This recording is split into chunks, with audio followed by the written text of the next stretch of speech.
Bien, estábamos entonces un poco hasta que se van conectando el resto, estábamos en estas funciones, ¿no? Las tablas de verdad completas, ¿sí? Acuérdense que para llenar tabla de verdad siempre va una cambiando de a uno, la otra cambia de a 2, la otra cambia de a 4, la cambia de a 8, la otra cambiaría de 16. Ya no vamos a ser tan grandes, generalmente vamos a hacer de tres o cuatro variables a lo mucho, al máximo en general, ¿no? Bien, recuerden que todo esto no se da porque sí, simplemente ahora, inclusive cuando, por ejemplo, a ver, un ejemplo, ¿no? Cuando estuvimos programando el Arduino en forma muy básica, encender y apagar un LED, una cosa así, en definitiva, eh, hay algo parecido a esta herramienta. Esta herramienta la cierra y la llave, la cierra y la abre la llave una línea de código de programa, ¿sí? Y esa línea de código de programa, en definitiva, va a terminar sobre un componente electrónico que puede ser, por ejemplo, un transistor o un dispositivo que me haga la maniobra y que me permita en un momento energizar o desenergizar, ¿sí? Entonces, por ejemplo, ¿puedo implementar estas funciones lógicas con el Arduino? Claro que sí, por supuesto que sí. De hecho, indirectamente uno o directamente las va a hacer. ¿Sí? Bien, muy bien. Ok, Eh, basta. a ver, ¿alguien habló? ¿Necesita consulta? No, seguramente se abrió el micrófono sin querer. Bien, y si cualquier cosa, consulta, ¿sí? Bien, bien. El otro tema, digamos, interesante es el concepto que recién dijimos de la identidad, ¿no? O sea, fíjense lo que pasa en la tabla de verdad esta que se encuentra acá, ¿no? O sea, si nosotros a una variable b cualquiera le sumamos una variable binaria siempre en cero, esa es la condición, ¿no? Siempre en cero, y ahí viene la clave, la condición, ¿no? O sea, si a la forzamos a que solamente valga cero y no pueda valer otro valor, y le hago una función o una función OR con la variable b, fíjense que estaríamos en los dos primeros casos de la tabla de verdad. O sea, a vale cero y b, ¿sí? Vale cero y uno. Pero ¿qué pasa con la salida? La salida, ¿sí? En este caso particular, copia a la variable b. ¿Mm? O sea que en definitiva, ¿sí? En definitiva, A más B, si A tomo la precaución de que siempre esté en cero, que puede llegar a pasar en algunas aplicaciones, por eso digo que esto se da porque puede llegar a pasar en algunas aplicaciones, o sea, que es una variable que siempre va a estar en cero, no se puede modificar, ¿sí? En realidad la salida me da B, ven que cuando B es cero, la salida es cero, cuando B es uno, la salida es uno. Entonces ahí aparece una especie o un concepto que se llama identidad, ¿sí?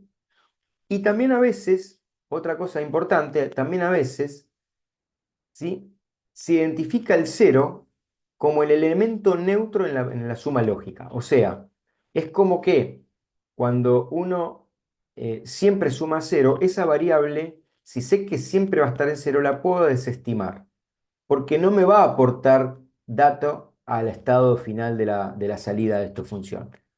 ¿Sí? Se le decía el elemento neutro, se le dice, ¿no? Porque claro, es como que si yo tengo que asegurarme que siempre esté en cero, ¿no? Por ejemplo, no sé, puede pasar que cuando después analice un circuito me dé cuenta que esta variable nunca está en un estado lógico alto, o que, por ejemplo, de repente está puesta a tierra, está puesta a masa y siempre es un cero físicamente hablando, ¿sí? Bueno, en ese caso hay justamente una transparencia entre la variable b y L. Entonces la variable b o L pasa a tomar el estado de la variable b. Conclusión, ¿sí? Poner a más b como L, es decir, directamente poner b. ¿Sí? Bueno, algo parecido pasa con el producto lógico, con la variable i, o con la función i, perdón, ¿no? En este caso, fíjense que el producto tiene, ¿sí? El elemento neutro representado como uno. ¿Por qué?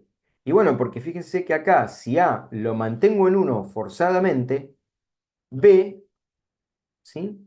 Copia a L de nuevo. O sea, perdón, L copia a B, porque L es la salida, ¿no? L copia a B.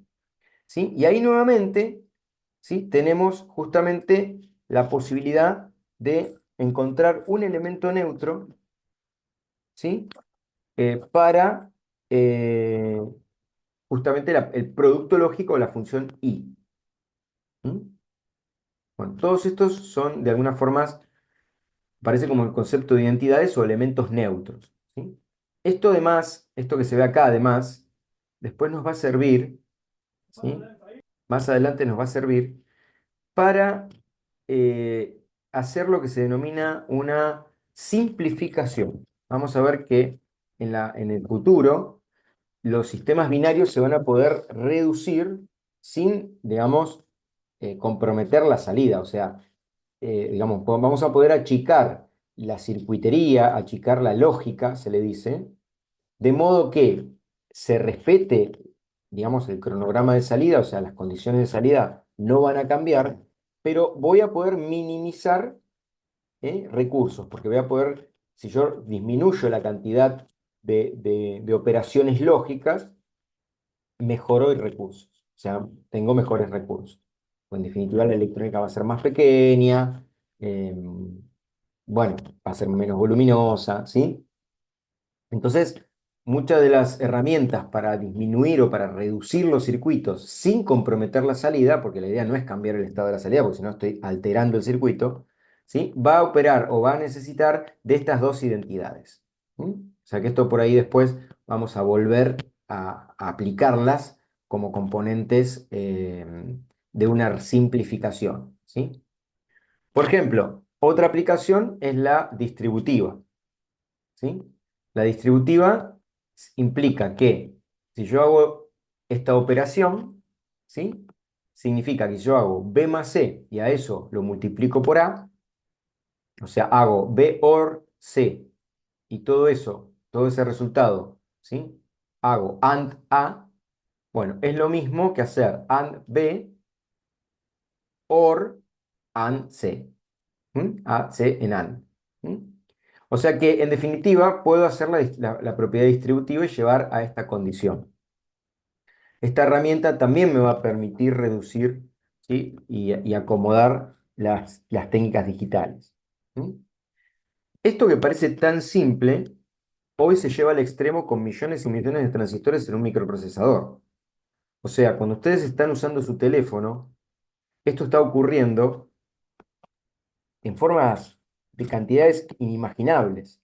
Lo que pasa es que lo hacen extremadamente rápido, el estado de estas variables cambia constantemente y la operación está soportada por un dispositivo electrónico de altísima confiabilidad y complejidad. Pero les puedo asegurar que mandamos un mensaje, escuchamos un video, mandamos un audio, un texto, ¿sí? Y en definitiva, ¿sí? Se aplican conceptos de las técnicas digitales bien básicas, estas que vemos acá, estas que estuvimos viendo acá. No hay mucho más grandes cambios. A partir de acá se teje todo. O sea, si nosotros desmenuzáramos, ¿sí? Este dispositivo digital hasta ver qué pasa con los bits, veríamos esto. Prácticamente veríamos esto. Directamente. Lo que pasa es que hay millones y millones y empiezan a concatenarse y vincularse entre sí. Pero veríamos esto, no hay grandes diferencias. ¿Mm? Por eso que por más que parezca viejo, que parezca ridículo, esto es el corazón de todo, ¿sí? Bien, ahora, como dijimos recién, una cosa son las funciones lógicas y otra cosa son las compuertas. Bueno, las compuertas, ¿sí? Son, en definitiva, los elementos reales que me van a permitir realizar las funciones lógicas en los circuitos electrónicos. O sea, esto que nosotros vimos acá es matemático, ¿sí? Todo esto que vimos acá es totalmente matemático, ¿sí? Son todas lógicas matemáticas. Bueno, las compuertas lógicas son los dispositivos que nos van a permitir, ¿sí? De alguna forma, llevar esto a la vida real. O sea, aparecen mecanismos físicos que permiten realizar las funciones lógicas que nosotros vimos anteriormente, ¿sí? Todas estas que están acá son las compuertas lógicas básicas. Le diría más, sí, hay algunas más usadas que otras inclusive, ¿sí? Las compuertas NOT corresponde a la compuerta de negación. ¿Mm? O sea, la compuerta OR corresponde a la compuerta suma lógica. La compuerta AND corresponde al producto lógico o a la conjunción, a la vinculación y. ¿Sí? Si a la compuerta OR le sumo al final una no, una variable negada, aparece la compuerta NOR como una combinación de esta más esta. ¿Sí? Lo mismo la AND, aparece la famosa NAND, que en realidad es una AND en la cual a la salida le agrego un negador. Y estas dos que después vamos a ver son un poco más particulares, ¿sí? La O exclusiva, ¿sí? Y la O exclusiva negada. Más, cada una se va a ver por separado ahora, ¿sí? Por supuesto, estos elementos, como ya son palpables y son elementos concretamente, digamos, identificables en circuito, para las normativas y para las resolución y para los proyectos, ¿sí? Tienen su símbolo. ¿Sí? Este elemento que se ve acá, ¿sí? Representa el símbolo de una compuerta negadora o una compuerta NOT o una compuerta no directamente. Su representación es que L es la salida A complementada. ¿Ven que hay una rayita arriba de la variable A? Bueno, eso indica la operación. ¿Mm? Esa rayita que está ahí en la operación, en la variable A, indica que el estado de A la tengo que afectar por una negación. Y acá la cosa es extremadamente simple. Como A tiene dos estados posibles, la salida, ¿sí? La negación es fácil de hacer, porque si el estado es cero, significa que la salida es uno, porque la tengo que complementar. Si la variable tiene un uno, significa que la variable de salida es cero, porque la tengo que complementar. Este dispositivo que está acá representa esa función, esa operación. Si A tiene un uno, la salida va a ser un cero. Si A tiene un cero, la salida va a ser un uno. Esta es la tabla de verdad, que es la misma que vimos anteriormente. O sea que en definitiva lo que agregamos o el concepto de compuerta es que ahora esto que está acá está implementado con el componentes de electrónica. Cuando uno mira acá adentro qué es lo que está pasando, ¿sí? Va a encontrar que ahí hay componentes de electrónica que van a hacer que cuando la variable edad tenga un estado, saque su estado complementado o su salida opuesta, y lo mismo si hay un cero o un uno, su salida opuesta. Hoy esta variable complementada se puede programar, o sea, yo a través de un software puedo elegir, ¿sí? Que armar un negador, ¿sí? O puedo también generar una compuerta no a través de una línea de código. ¿Mm? O sea, se puede hacer a través también de una línea de código. O sea que también a través de una línea de programa yo puedo operar con una... a veces se opera a bit, a veces se opera en paquete de 8 bits. Bueno, ya en línea de código hay que mirar alguna cosita más, ¿sí? Bien, la compuerta OR, ¿sí? Que resolvía el problema, ¿sí? De A más B, A suma lógica B, y tenía esta tabla de verdad, se simboliza de esta forma. Y como mínimo necesita de dos entradas, porque ahora tengo que hacer una relación entre variables de entrada. ¿Sí? O sea que necesito acá por lo menos dos entradas. ¿Hay compuerta OR de más entradas? Sí, claro que sí. Puede haber sin ningún problema. De 3, 4, 5 y hasta a veces de más. ¿Sí? ¿Cómo opera? Con la misma lógica. Basta que una entrada esté en uno para que la salida esté en una. ¿Sí? La única posibilidad de que la salida esté en cero es que todas las entradas estén en cero al mismo tiempo. Si hay dos, dos entradas. Si hay tres, tres entradas. Ya después, cualquier otro estado que está en alto pone su salida en alto. ¿Sí? La simbología es esta. Esto se puede implementar o con un dispositivo integrado que se compra, una compuerta que se compra, o se puede implementar con un microprocesador o con una lógica programable, donde yo le aviso que quiero fabricar una operación lógica de este tipo, una compuerta de este tipo, le digo qué entradas quiero, le digo cuál es su salida, ¿sí? Y esto perfectamente hoy es programable o directamente compro un dispositivo electrónico que adentro tiene esto. Es un poquito más rígido eso, ¿no? ¿Qué pasa con la compuerta NOR? Bueno, en realidad la compuerta NOR sigue operando como la compuerta O, pero ¿qué se le agregó? Se le agregó un negador a la salida, ¿sí? Por lo general, ¿sí? Cuando armamos la compuerta se podría armar así, pero por un convenio de simplicidad, solamente se pone el circulito acá a la salida, ¿sí? Entonces, ese circulito a la salida me permite identificar la compuerta NOR. Y fíjense una cosa, como acá hay un circulito a la salida, evidentemente tiene que ser todo lo opuesto de esta condición, ¿no? Entonces, ¿qué pasa acá? Bueno, este cero, como está un negador, va un uno, y el resto son todos unos, y va un cero. Entonces, la tabla de verdad de la compuerta NOR en realidad es una compuerta ya combinada. Hace una operación lógica O y aparte le agrega una inversión a la salida. Después, ¿para qué sirve? ¿Para qué se usa? Bueno, después veremos. Por ahora, todas estas son dispositivos, herramientas que yo lo puedo hacer o en línea de código, manejando variables binarias, o en forma concreta, comprando un dispositivo que tenga dentro este comportamiento, ¿sí? Y estas son patitas, en cual, ¿sí? Estas son todas patitas de entrada y patitas de salida, en el cual yo le voy poniendo los estados lógicos unos y ceros y voy obteniendo los estados lógicos unos y ceros de esta tabla de verdad, o en lógica programable. Hoy la idea por ahí es, más que nada, es muy frecuente, bueno, utilizar un dispositivo que tiene adentro la posibilidad de reconfigurar. ¿Mm? Son muy poderosos porque justamente uno tiene la ventaja de lo que necesita, lo define, ¿no? Y listo. Antiguamente uno tenía que venir a comprar lo concreto y bueno, es más, a veces estos solían venir uno compraba integrados en dispositivos que ya tienen muchas patas, que venían cuatro con puertas de estas y por eso usaba una sola.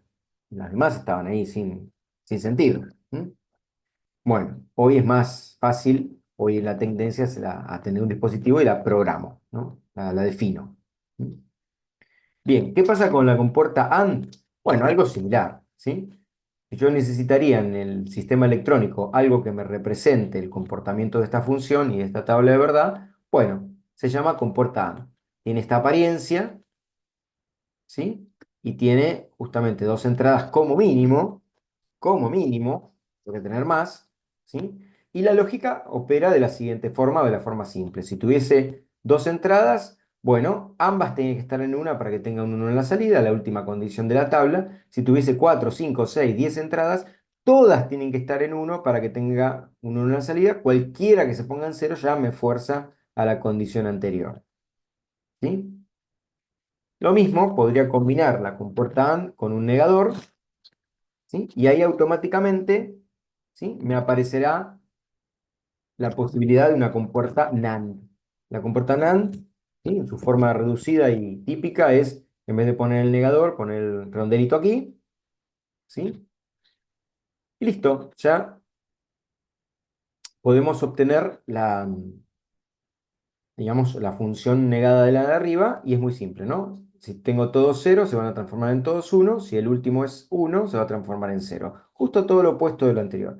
Cuidado con las tablas de verdad porque ninguna de estas cuatro se le parece mucho, ¿eh? Parece que uno diga, ah, pero esta es como la anterior. No, fíjense, miren.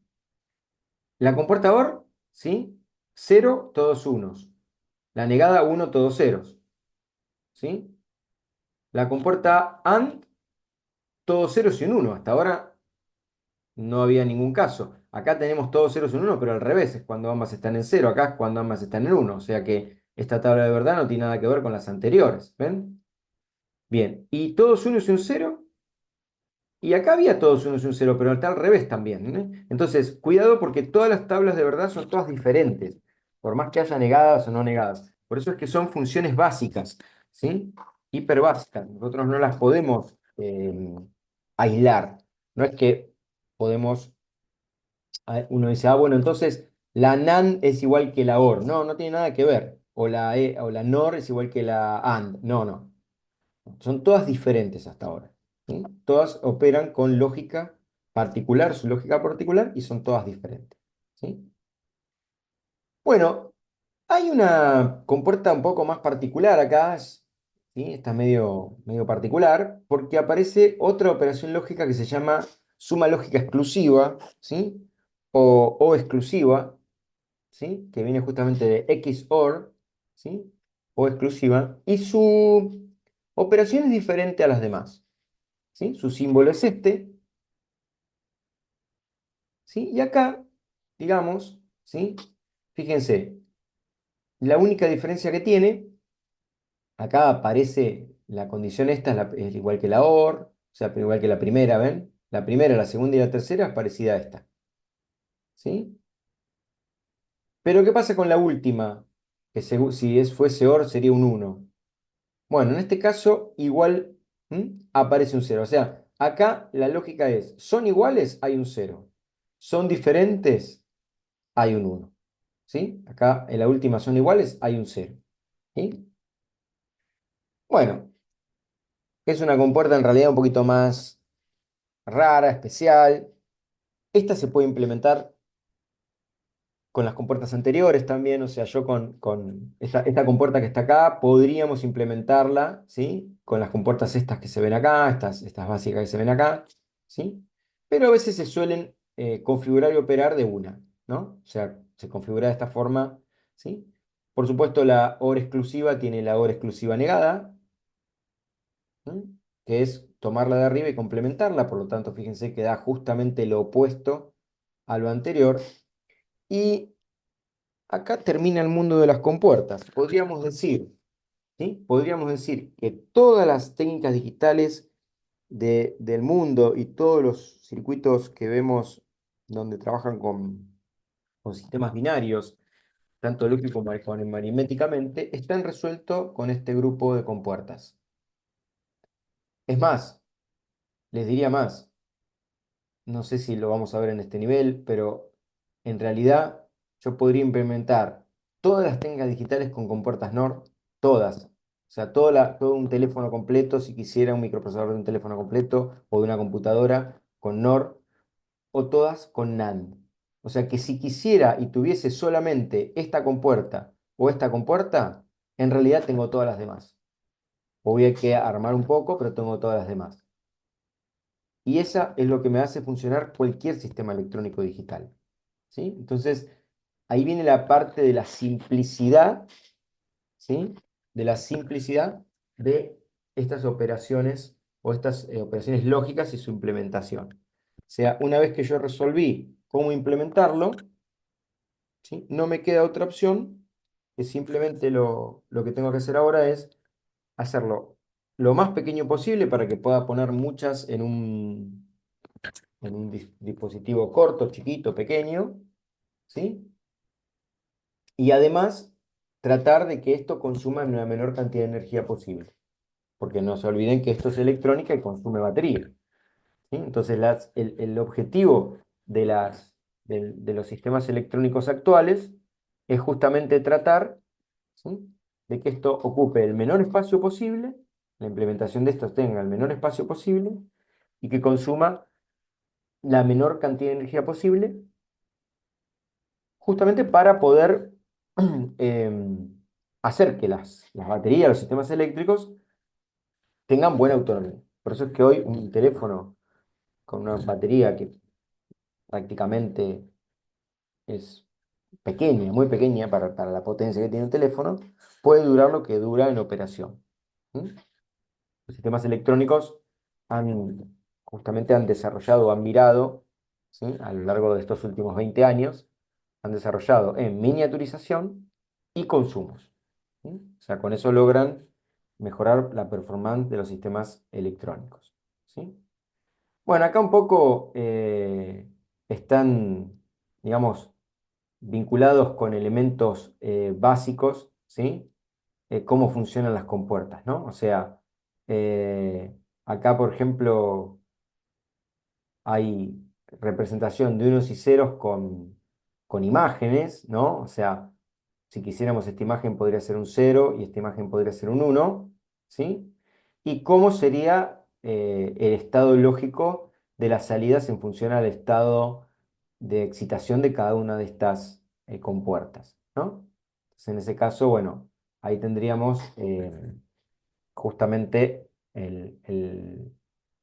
bueno, lo mismo, ¿no? Cada paso, las tablas de verdad. Fíjense que acá están las negadas, que justamente es lo opuesto, ¿sí? En este caso, basta con un uno solo, ya la salida es un uno, ¿sí? La otra no me interesa qué es, más estoy usando el elemento neutro en el producto. Y en este caso, bueno, un cero y un uno, la salida sería un cero. Bueno, la misma lógica tiene la parte de la derecha, ¿sí? Bueno, es una forma, digamos, sin electrónica y sin señales muy difíciles, comprender el funcionamiento lógico de estos dispositivos. ¿Sí? Bien. Bueno, obviamente acá lo que vamos a tener que hacer es empezar a ver combinaciones, ¿sí? Entonces uno dice, bueno, a ver, eh, si yo quisiera, ¿sí? resolver esta lógica que está acá, donde ahora ya tengo dos variables de entrada, ¿sí? Y tengo una variable de salida, pero claro, está operada por diferentes, ¿sí? Con puertas internas. La pregunta es, ¿y cómo resuelvo esto? Bueno, a ver, en realidad la lógica es resolverlo paso a paso. Primero tengo que poner todas las variables posibles. Esta sería la tabla de verdad. Está tachada para que la hagan ustedes, ¿sí? Entonces, ¿qué pasa? Bueno, acá tengo toda la tabla de verdad, donde arranco con el estado de las variables y las cuatro estados posibles, ¿sí? Que están acá abajo, 0, 0, 0, 1, 1, 0 y 1, 1, ¿sí? Después tendría que hacer un seguimiento y podría poner cómo sería B negado y A negado, porque acá niego estas variables, ¿ven? Y después tendrían que operar, ¿sí? A nivel de M y N, la salida parcial M y la salida parcial N, qué estados tienen, para después poder operar con la última de las variables, o de las operaciones, que es una entrada del tipo OR. ¿Sí? Bueno, el reto es que ustedes lo resuelvan, ¿sí? Justamente en base a las teorías que vimos anteriormente, ¿sí? Y que con esto podamos de alguna forma resolver este grupo de compuertas. ¿Sí? Bueno, dejo unos minutos para que lo analicen y lo escriban. ¿Sí? Es más, el resultado está visible. O sea, el resultado tiene el estado de N y el estado de L. O sea, esto ni siquiera se restringió, ¿sí?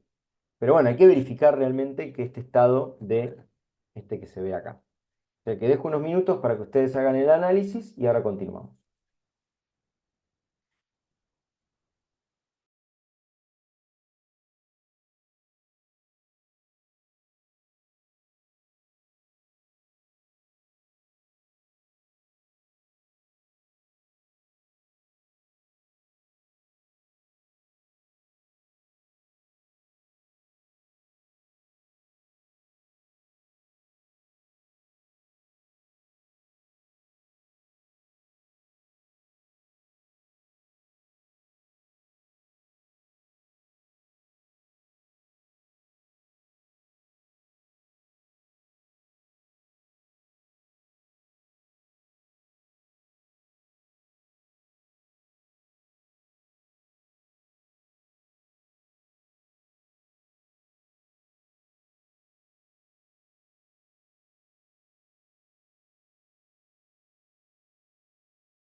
Bueno, a ver, esto es, volviendo al tema, ¿no? Esto es más laborioso que difícil.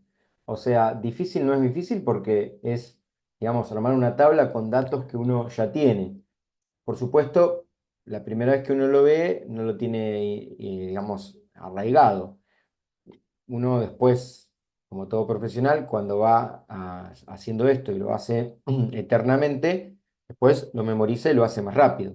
Pero no es difícil, simplemente hay que, digamos, respetar cada paso de estos niveles de compuertas. Lo interesante de todo esto, ¿sí?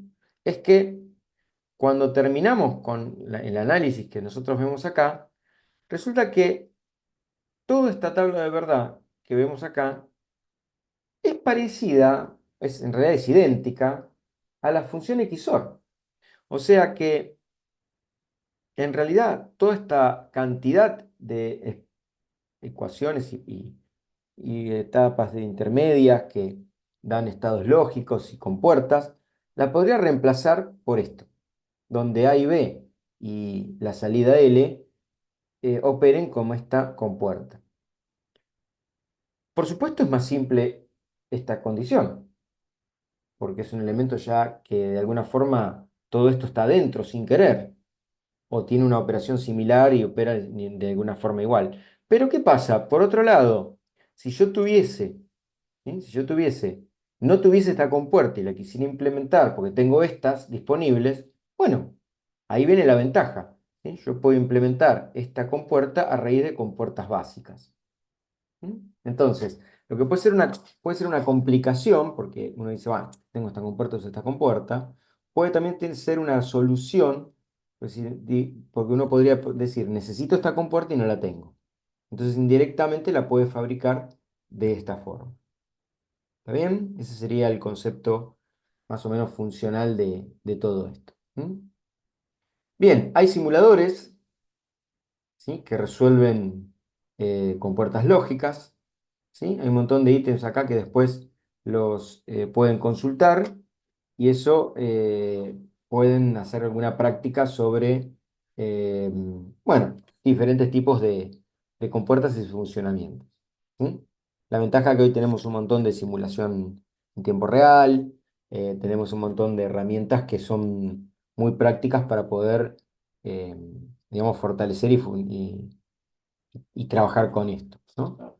Nosotros, yo lo digo, yo esto lo vi en la secundaria hace millones de años y lo único que podíamos hacer era armarlo en un circuito electrónico, ¿no? O sea, comprar una electrónica que resuelva este tipo de compuertas y cablearla, ¿sí? Hacer los cableados externos, donde las salidas y las entradas, o sea, esto lo resolvía un dispositivo electrónico, esto lo resolvía otro dispositivo electrónico, esto lo resolvía otro dispositivo electrónico, y lo que estaba haciendo concretamente era cablear estas condiciones, estos pequeños conductores se cableaban de integrado a integrado, hasta que se producía la salida y después se probaba, ¿sí? Se le ponían los cuatro estados de variable K y se obtenía el estado de la salida aquí. ¿Mm? Bueno, hoy, gracias a los simuladores, ¿sí? Podemos, bueno, trabajar con un montón de herramientas mucho más amigables. ¿Mm? Bueno, em, bueno, acá también hay aplicaciones, ¿sí? Que podemos utilizar para, ¿sí? Para poder, de alguna forma, resolver circuitos, ¿sí? Sí, hay un montón de campos, un montón de variantes, ¿sí? Que nos permiten resolver, armar, ¿sí? Chequear, bueno, una serie de cosas que son muy amigables, ¿sí? Así que eso también es una posibilidad. Yo este no lo operé nunca, ¿no? Habría que ver cómo espero debe andar bien. No creo que ya, no tengo que, creo que ya tenga ningún tipo de inconveniente. ¿Sí? Bien, para que no quede desprolijo, nos reconectamos porque faltan pocos minutos. ¿Sí? Así que reconectamos para seguir.